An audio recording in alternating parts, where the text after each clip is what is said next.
नमस्कार दोस्तों, मैं गजेंद्र गंजीर ट्यूटोरियल के इस ऑनलाइन ई एजुकेशन प्लेटफॉर्म पर आप सभी का स्वागत करता हूं, अभिनंदन करता हूं। आज हम लोग पुनः प्रयोगशाला परिचारक के एग्जाम को ध्यान में रखते हुए विज्ञान के महत्वपूर्ण प्रश्नों को सॉल्व करेंगे और ये इसका 6वां पार्ट है।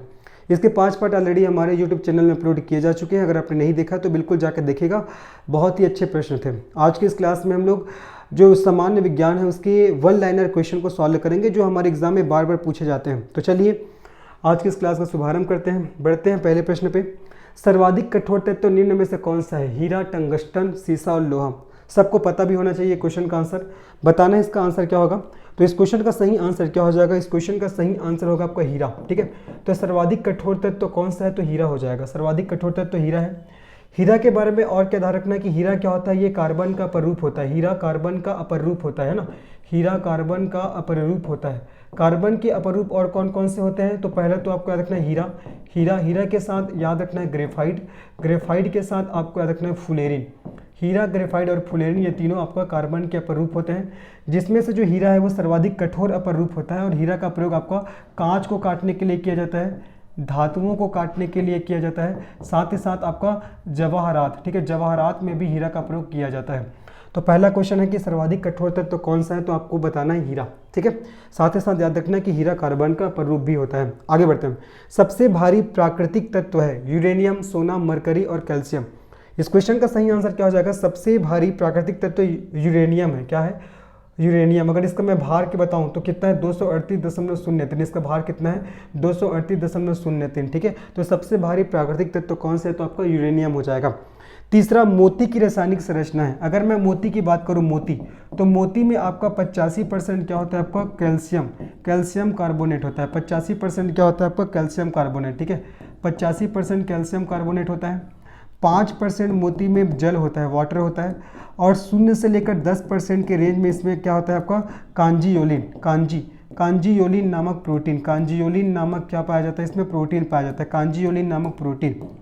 अब देखो क्वेश्चन को पढ़िए, क्या बोल रहा है क्वेश्चन कि मोती की रासायनिक संरचना है कैल्शियम कार्बोनेट तथा मैग्नीशियम कार्बोनेट, कैल्शियम क्लोराइड और कैल्शियम सल्फेट। इस क्वेश्चन का सही आंसर क्या होगा? इस क्वेश्चन का सही आंसर हो जाएगा आपका एक कैल्शियम कार्बोनेट। मैंने बताया 85% मोती में कैल्शियम कार्बोनेट होता है, 5% जल और 10% कांजीयोलिन नामक प्रोटीन पाया जाता है। आगे बढ़ते हैं नेक्स्ट प्रश्न में। नेक्स्ट प्रश्न क्या देखते हैं? सबसे अधिक क्रियाशील धातु कौन सी है? सोडियम, कैल्शियम, आयरन और पोटेशियम। जो ऑप्शन दिया गया है उसमें आपको बताना है कि सबसे अधिक क्रियाशील धातु कौन सी है। तो इसमें से सही आंसर हो जाएगा पोटेशियम। ठीक है, तो पोटेशियम ये सबसे अधिक क्रियाशील क्या है आपका? धातु है पोटेशियम के बाद आ जाएगा आपका सोडियम, इस ऑप्शन के हिसाब से। सोडियम के बाद आ जाएगा आपका कैल्शियम और कैल्शियम के बाद आ जाएगा आपका आयरन। ठीक है, आयरन। तो क्वेश्चन पूछा गया था कि सर्वाधिक क्रियाशील धातु कौन सी है? ऑप्शन दिया गया है सोडियम, कैल्शियम, आयरन और पोटेशियम। तो इस ऑप्शन के हिसाब से इसका आंसर क्या आएगा? आपका पोटेशियम आ जाएगा। निम्नलिखित में से किस तत्व को मिट्टी के तेल में सुरक्षित रखा जाता है? सोडियम को, कॉपर को, मरकरी को या सिल्वर को? तो इस क्वेश्चन का सही आंसर क्या होगा? इस क्वेश्चन का सही आंसर हो जाएगा जी सोडियम। देखो आज का वन लाइनर क्वेश्चन, इसलिए मैं ज़्यादा टाइम नहीं ले रहा हूँ, मैं जल्दी सीधा आंसर भी बता दे रहा हूँ। ठीक है, तो निम्नलिखित में से किस तत्व को मिट्टी के तेल में सुरक्षित रखा जाता है? तो सोडियम को रखा जाता है।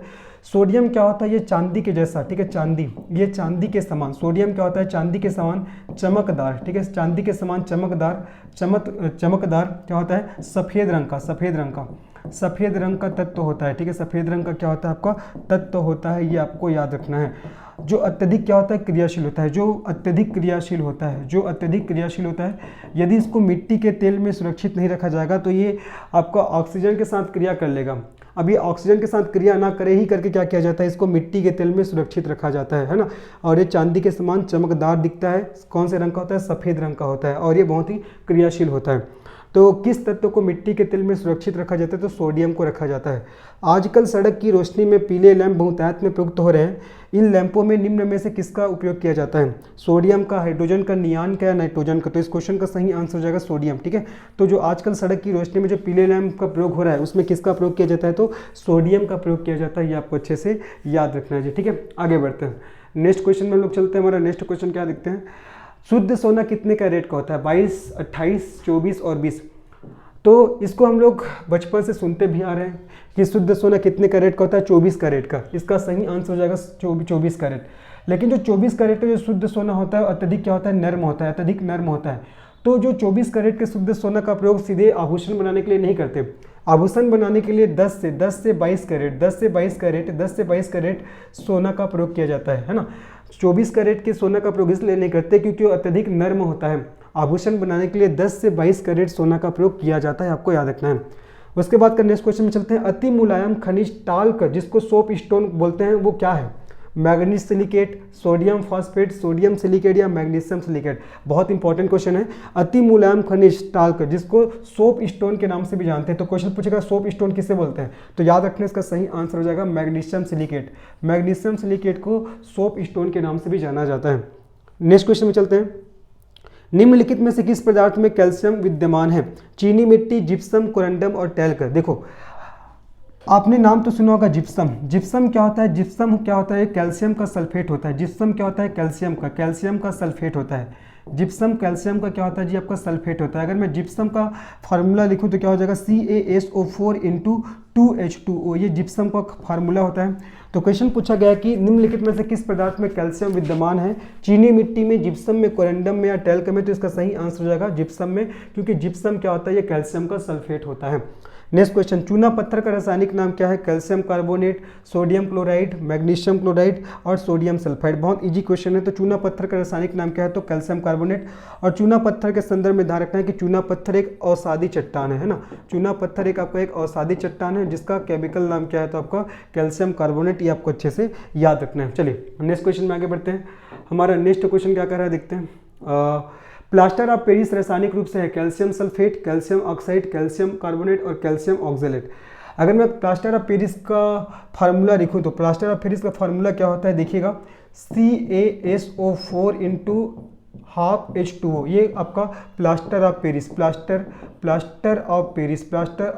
का क्या होता है? आपका फार्मूला होता है। ठीक है, इसको और क्या बोलते हैं? इसको बोलते हैं कैल्शियम सल्फेट हेमीहाइड्रेट। इसको कैल्शियम सल्फेट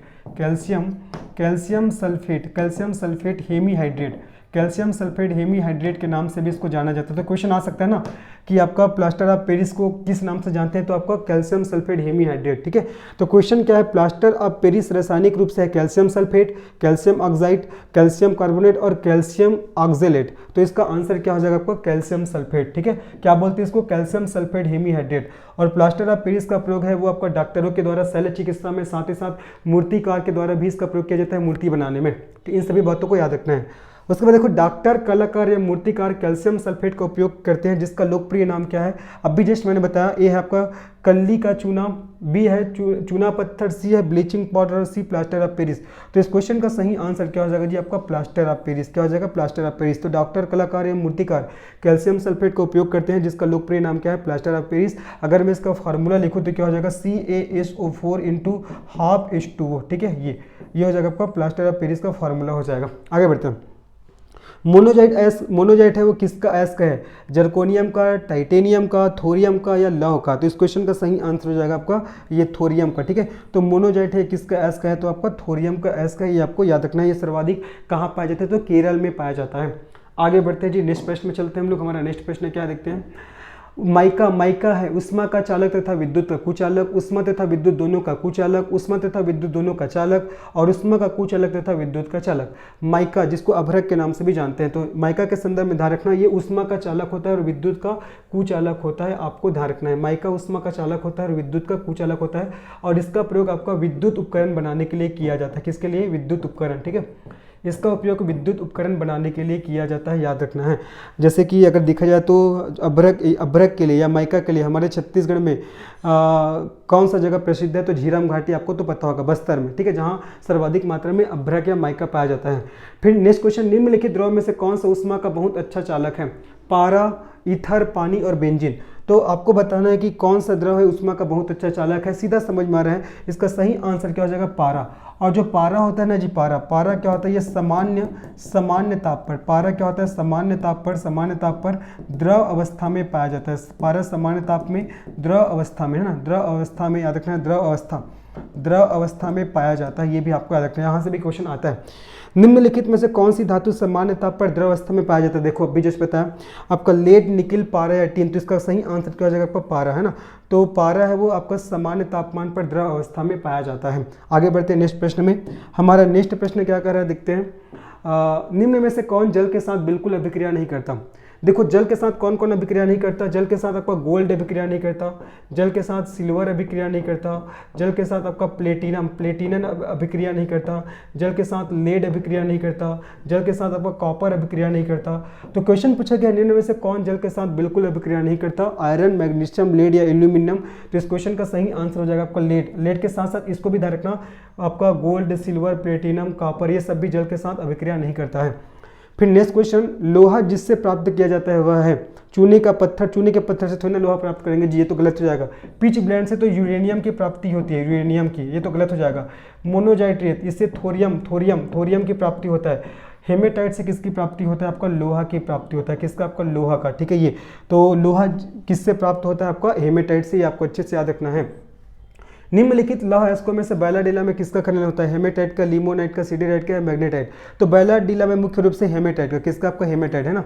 बायलाडिला में मुख्य रूप से हेमेटाइट का खनन होता है। ये आपको याद रखना है। ये प्रकार से लोहे का अयस्क है जी, हेमेटाइट। ठीक है, तो हमारे बायलाडिला से हेमेटाइट प्रकार का लोहा है, इसका खनन होता है। आगे बढ़ते हैं। निम्न में से किस पदार्थ की विद्युत चालकता सर्वाधिक है?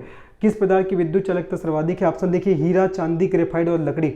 चार ऑप्शन दिए गए, हीरा, ग्रेफाइट, चांदी और लकड़ी। तो इस क्वेश्चन का सही आंसर हो जाएगा किस पदार्थ की विद्युत चालकता सर्वाधिक है? तो आपका चांदी का। ठीक है, चांदी का विद्युत चालकता, ठीक है, चांदी का बहुत इंपॉर्टेंट है। चांदी को सिल्वर के नाम से भी जानते हैं। तो चांदी का विद्युत चालकता, चांदी का जो विद्युत चालकता होता है, चालकता, ये सर्वाधिक होता है। चांदी का विद्युत चालकता सर्वाधिक होता है, ये आपको अच्छे से याद रखना है जी। ठीक है, जिसको सिल्वर के नाम से भी जाना जाता है। आगे बढ़ते हैं, नेक्स्ट क्वेश्चन में चलते हैं। हमारा नेक्स्ट क्वेश्चन क्या कर रहा है? चलिए नेक्स्ट क्वेश्चन में बढ़ते हैं हम लोग। नेक्स्ट क्वेश्चन क्या कर रहा है? एल्यूमिनियम धातु को प्राप्त किया जाता है। एल्यूमिनियम मतलब एल्यूमिनियम है, उसको किससे प्राप्त किया जाता है बोला जा रहा है? पिच ब्लेंड से। तो मैंने भी बताया था, पिच ब्लेंड से तो यूरेनियम, इससे यूरेनियम प्राप्त किया जाता है। ठीक है, ग्रेफाइट, ये कार्बन से ग्रेफाइट को प्राप्त किया जाता है। ठीक है, कार्बन का स्वरूप होता है। बॉक्साइट, ये आपका एल्यूमिनियम का। ठीक है, एल्यूमिनियम का ऐसा होता है बॉक्साइट। ठीक है, और अर्जेंटाइट से चांदी प्राप्त किया जाता है। देखो, तो एल्यूमिनियम धातु को किससे प्राप्त किया जाता है? तो इसका सही आंसर हो जाएगा आपका बॉक्साइट। ठीक है, बॉक्साइट हो जाएगा। ठीक है, तो याद रखना है, आपका जो बॉक्साइट होता है किसका अयस्क होता है? एल्यूमिनियम का अयस्क होता है। आगे बढ़ते हैं। निम्नलिखित में से कौन से युग्म में सही सुमेलित नहीं है? एल्यूमिनियम, बॉक्साइट बिल्कुल सही है ना।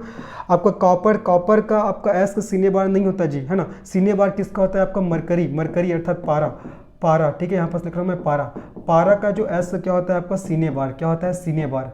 पारा का अयस्क सीने बार होता है, जबकि यहाँ पास क्या बोला गया है? कॉपर का अयस्क सीने बार। तो ये गलत हो जाएगा। कॉपर का तो आपका क्यूप्राइट होता है, रूबी कॉपर होता है, कॉपर पायराइड होता है। जिंक का कैलामाइन होता है, बिल्कुल सही है। आयरन का हेमेटाइट होता है, बिल्कुल सही है। ठीक है, एल्यूमिनियम का अयस्क बॉक्साइड होता है, बिल्कुल सही है ये। लेकिन ये बी वाला जो हमारा ऑप्शन है ये गलत हो जाएगा। कॉपर का अयस्क सीने बार नहीं होता। किसका होता है? आपका ये तो पारा का होता है। किसका होता है जी? पारा का। इसलिए ये वाला जोड़ा हमारा क्या हो जाएगा? गलत हो जाएगा। आगे बढ़ते हैं, नेक्स्ट प्रश्न में चलते हैं हम लोग। हमारा नेक्स्ट प्रश्न क्या देखते हैं? निम्नलिखित में से कौन सी मिश्र धातु नहीं है? स्टील, ब्रांज, पीतल और तांबा। इसमें से स्टील आपका पूछा गया कौन सी मिश्र धातु नहीं है? तो इसका सही आंसर हो जाएगा आपका तांबा। इसमें से तांबा है वो मिश्र धातु नहीं है। ठीक है, जो ऑप्शन दिए गए स्टील, ब्रांज, पीतल और तांबा, जिसमें से आपका जो तांबा है वो आपका मिश्र धातु में नहीं आता। फिर जस्तेदार लोहे की चादरों जंग से बनी रहती है क्योंकि उनमें निम्नलिखित की परत विद्यमान होती है। सीसा, यशत, क्रोमियम और बंग। जबरदस्त क्वेश्चन है ना, क्वेश्चन पूछा भी गया था। जस्तेदार लोहे की चादरें जंग से बची रहती है क्योंकि उस पर निम्नलिखित की परत विद्यमान होती है। सीसा, यशत, क्रोमियम या बंग। तो इसका सही आंसर हो जाएगा यशत। और यशत को ही क्या कहा जाता है? जिंक कहा जाता है। क्या कहा जाता है? जिंक। तो देखो, अगर जिंक बोलते तो लोग बना लेते क्वेश्चन को ना, आंसर को, लेकिन क्या है यहाँ पास यशत दे दिया है। तो आपको ध्यान रखना है, जिंक को ही यशत के नाम से जाना जाता है। फिर किस धातु से बनाई मिश्र धातु को हवाई जहाज तथा रेल के डिब्बे के पुर्जों के काम में लिया जाता है? ऑप्शन है तांबा, लोहा, एल्यूमिनियम और इनमें से कोई नहीं। तो याद रखना एल्यूमिनियम। ठीक है, एल्यूमिनियम धातु से बनाई गई जो मिश्र धातु है उसका प्रयोग हवाई जहाज, रेल के डिब्बे में, पुर्जों के काम में किया जाता है। उसके बाद नेक्स्ट क्वेश्चन है, पारद धातु किसका मिश्रण होता है? अति रंगीन मिश्र धातु का, कार्बन युक्त मिश्र धातु का, या पारद युक्त मिश्र धातु का, और अपघर्षण के लिए अति प्रतिरोधक वाली मिश्र धातु का। तो बताना है कि पारद धातु ये किसका मिश्रण होता है? तो याद रखना है, इसका सही आंसर हो जाएगा पारद युक्त मिश्र धातु। पारद मतलब जिसमें पारा मिला रहेगा। पारद मतलब बोला जाता है जिसमें क्या मिला रहेगा? पारा। जिसमें पारा मिला रहेगा, जिसमें पारा मिला रहेगा, पारा मिला रहेगा। ये आपको अच्छे से याद रखना है जी। ठीक है, आगे बढ़ते हैं। चलिए देखो, वन लाइनर क्वेश्चन है इसलिए मैं जल्दी कर रहा हूँ ना। आगे बढ़ते हैं, नेक्स्ट क्वेश्चन में लोग चलते हैं। निम्नलिखित धातुओं में से कौन सी एक अमलगम नहीं बनाती? जस्ता, मैग्नीशियम, तांबा और लोहा। अमलगम मतलब जो पारा के साथ रिएक्ट नहीं करती, ऐसा बोला जा रहा है। तो जस्ता, मैग्नीशियम, तांबा और लोहा। तो इस क्वेश्चन का सही आंसर हो जाएगा आपका लोहा। याद रखना है, लोहा है वो अमलगम का निर्माण नहीं करता है। तो निम्नलिखित धातुओं में से कौन सी एक अमलगम नहीं बनाता? तो लोहा नहीं बनाता। नेक्स्ट क्वेश्चन है टांका। टांका किसका मिश्र धातु होता है? तो टांका किसका होता है? याद रखना, जो टांका होता है वो टीन और शीशे का, ठीक है। टांका टीन और शीशे का मिश्र धातु होता है। याद रखना, जो टांका है ये किसका मिश्र धातु होता है? टीन और शीशे का। तो ऑप्शन देखिए, टीन शीशा, टीन तांबे तथा जस्ते का, टीन तथा तांबे का, और आपका टीन शीशा तथा जस्ते का। तो इसका सही आंसर हो जाएगा आपका ए, टीन और शीशे का। कांसा मिश्र धातु है, कांसा। तो कांसा मिश्र धातु किसका हो जाएगा आपका? याद रखना, कांटता। कांटता, का से आपका कांसा और ट से आपका टीन और त से आपका तांबा। तो तांबा और टीन का, ठीक है। याद रखना है, जो आपका कांसा किसका मिश्र धातु होता है? आपका तांबा और टीन का। याद कैसे करोगे? ऐसे याद करना, कांटता, जिससे का से आपका कांसा हो जाएगा, ट से आपका टीन और ता से आपका तांबा हो जाएगा। तो जो कांसा मिश्र धातु किसका होता है? तो आपको याद रखना है तांबा और टीन का होता है। उसके बाद देखो, जर्मन सिल्वर में चांदी का प्रतिशत होता है। इसमें आपका क्या बोलते हैं, सीजीपीएससी का क्वेश्चन है, बहुत इंपॉर्टेंट क्वेश्चन है ना। जर्मन सिल्वर में चांदी का प्रतिशत कितना होता है? 1%, 0%, 5% या इनमें से कोई नहीं। तो इस क्वेश्चन का सही आंसर क्या हो जाएगा? जर्मन सिल्वर में चांदी कितने परसेंट होता है? 0%। तो जर्मन सिल्वर, हालांकि नाम जर्मन सिल्वर है, लेकिन इसमें सिल्वर का परसेंटेज नहीं होता। सिल्वर इसमें 0% उपस्थित होता है, ये आपको याद रखना, मतलब रहता ही नहीं है। हाँ, आगे बढ़ते हैं, नेक्स्ट क्वेश्चन में चलते हैं हम लोग। हमारा नेक्स्ट क्वेश्चन क्या है? पीतल निम्न में से किसकी मिश्र धातु है? पीतल। पीतल, देखो पीतल को के मिश्र धातु को याद करने के लिए तरीका बता रहा हूँ। पिताजी, पिताजी, ऐसा याद रखना। पी से आपका पीतल और ता से तांबा और जी से आपका जिंक। तो तांबा और जिंक का होता है, देख लो। और जिंक को ही जस्ता के नाम से जानते हैं। तो तांबायम लोहा, तांबायम जस्ता। तो इसका सही आंसर क्या हो जाएगा? तांबायम जस्ता हो जाएगा। क्या हो जाएगा? तांबायम जस्ता हो जाएगा, ठीक है। तो पीतल किसका मिश्र धातु होता है? तांबा और जस्ता का होता है। और निम्नलिखित की उपस्थिति के कारण पीतल का रंग हवा में फीका पड़ जाता है। किसकी उपस्थिति के कारण पीतल का रंग हवा में फीका पड़ जाता है? ऑक्सीजन का, हाइड्रोजन सल्फाइड का, कार्बन डाइऑक्साइड का या नाइट्रोजन का? तो इस क्वेश्चन का सही आंसर हो जाएगा आपका हाइड्रोजन ऑक्साइड, ठीक है, सॉरी हाइड्रोजन सल्फाइड। तो हाइड्रोजन सल्फाइड के कारण जो पीतल का जो रंग होता है वो हवा में क्या पड़ जाता है? आपका फीका पड़ जाता है, ठीक है। हाइड्रोजन सल्फाइड के कारण पीतल का रंग हवा में फीका पड़ जाता है, ये आपको याद रखना है। आगे बढ़ते हैं। और पीतल का मिश्र धातु मैंने बताया, पीतल किससे किससे मिलकर बनेगा? आपका तांबा से और जस्ता से, अर्थात तांबा और जिंक से मिलकर बनता है। आगे बढ़ते हैं, नेक्स्ट क्वेश्चन में चलते हैं। नेक्स्ट क्वेश्चन क्या है? जंग रहित लोहा बनाने में प्रयुक्त होने वाली महत्वपूर्ण धातु है। अगर जंग रहित आपको लोहा बनाना है तो इसमें कौन सी आपका धातु का प्रयोग किया जाएगा? एल्यूमिनियम, क्रोमियम, कार्बन या टीन? तो इस क्वेश्चन का सही आंसर हो जाएगा आपका टीन हो जाएगा, सॉरी क्रोमियम हो जाएगा। क्या हो जाएगा आपका? क्रोमियम, है ना। तो जंग रहित लोहा बनाने में प्रयुक्त होने वाला महत्वपूर्ण धातु क्या है? तो आपका क्रोमियम हो जाएगा। क्या होगा जी? आपका क्रोमियम। लास्ट क्वेश्चन है, स्टेनलेस स्टील मिश्र धातु किसका होता है? लोहा, क्रोमियम, यसद एवं कार्बन। यसद मतलब होता है जिंक, मैंने बताया था। लोहा, टीन, मैग्नीशियम, यसद। लोहा, क्रोमियम, मैग्नीशियम, कार्बन। और लोहा, निकिल, यसद एवं टीन। इस क्वेश्चन का सही आंसर हो जाएगा आपका स्टेनलेस स्टील है। लोहा, क्रोमियम, मैग्नीशियम, कार्बन का क्या होता है? मिश्र धातु होता है। यहाँ एक चीज ध्यान रखना, जो यसद है, यसद किसको बोलते हैं? जिंक को कहा जाता है, ठीक है। इससे पहले वाला क्वेश्चन क्या था? जंग रहित लोहा बनाने में प्रयुक्त होने वाला महत्वपूर्ण धातु क्या होता है? आपका क्रोमियम होता है। तो होपफुली ये आप लोग को पसंद आया होगा। देखो वन लाइनर क्वेश्चन है, इसलिए मैंने जल्दी जल्दी इसको बताया है। इसमें ज़्यादा एक्सप्लेन करने की जरूरत भी नहीं है, आपको ये फैक्ट्स है, सीधा आपको तो चीज़ों को आपको याद ही रखना है इसको, है ना। तो अब इसके बाद हम लोग इसके नेक्स्ट पार्ट में मिलेंगे, तब तक के लिए धन्यवाद, बाय।